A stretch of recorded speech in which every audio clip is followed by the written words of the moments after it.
All right, John Berman on the floor of the New York Stock Exchange. The market closed just a few minutes ago, down 588 points today. I know that sounds bad, but you know what? Not as bad as it could have been. Not as bad as it looked in the 10 first minutes of trading today when the market dropped more than 1,000 points in just 10 minutes. It has never done that badly, that quickly in the history of the stock market. Joining us now to talk about what this means for you, what this means for your investments, your retirement, your 529s, college planning. I'm joined now by Mark Zandi, Chief Economist at Moody's Analytics, and Diane Swonk, Senior Managing Director and Chief Economist at Mesirow. I'm also joined by CNN's Chief Business Correspondent and my early morning colleague, Christine Robins. Diane Swonk, let me start with you.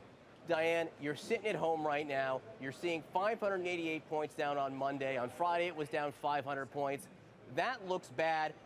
If you're like me, you're like, I want to do something. I want to try to fix this. What do you do?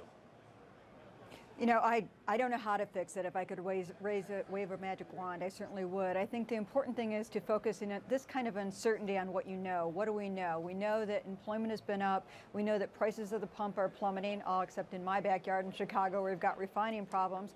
And we also know that the housing market is picking up with home values in many markets now above their previous high. That's what matters to the overwhelming majority of households. This is really, really hard. Won't discount that, but we are moving into this storm with some tailwinds that will leave us battered but not beaten as we get through it. Mark Zandi, Christine Romans here. We've been expecting that the Federal Reserve was very close to raising interest rates, which would signal that the Fed thinks that the U.S. economy is back to normal. Things are fine here. They can get back to a normal monetary policy. Is that on hold now? Is it wise to raise interest rates when we've seen this kind of turmoil? Hey, Christine, before I answer that question, let me answer John's question about what should you do. And my answer is nothing, because if you're invested in the stock market, you should have a horizon of 4 to 5 years. And you should be able to and should look through the ups and downs in the stock market. You know, the market goes up, it goes down, it goes all around. But if your horizon is for at least 4 to 5 years, then you should look completely through this and you should do nothing. There's no reason Mark, to panic. I always say if you're looking for your 401k login, if you're looking for your 401k login on a day like today, right. You shouldn't be looking at it, right? Don't look. You shouldn't be looking at it. No, I don't look at it today. You've got a horizon. That said, does the Fed raise rates? The Fed, yeah. Okay. So the odds are much lower today than they say a week ago before all this turmoil that the Fed is going to start to raise interest rates. But you know, I think the story is still being written here. I mean, if what we've seen is what's going to happen, down 10%, that's a typical garden variety stock market correction. We've had many of them over the years. In a week or two from now, if the market settles in, there will be no effect on the economy, and the Fed will go down the path it had set for itself. It will start to raise rates in September. Now, I don't know what's going to happen, so in the next week or two, if things keep going south, then yeah, they're not going to raise rates in September. But we don't know that. At this point, this feels like a garden variety kind of correction to me.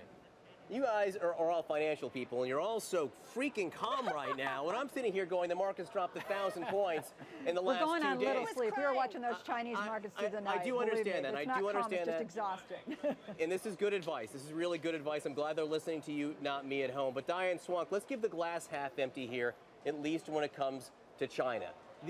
These are now serious concerns. The confidence that you now see from investors in what we're being told by China, if their economy is really growing as fast as we thought, if they can really handle the economic blips, is something that might last more than a day or two, Diane.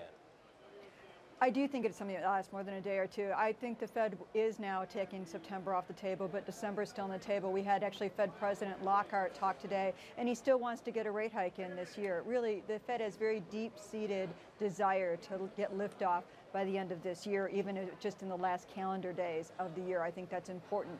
That said, there's a lot of turmoil out there, a lot of uncertainty, and the Fed compounded that by being sort of wishy-washy about what they're thinking about in their most recent minutes, in their most recent statement, and I think they need to take that uncertainty off the table for now. The China situation, what really is important about it, this is a big consumer market. They don't even need a hard landing. They can still be growing 5 to 6% and have their middle class shrink. That means we're not selling the cars and all those consumer electronics to them. They're the consumer of last resort now. They're not going to be that in the world. Diane Swonk, Mark Zandi, Christine Romans. Thank you, John. Thanks for walking us through this, guiding us, holding our hand in this moment of need.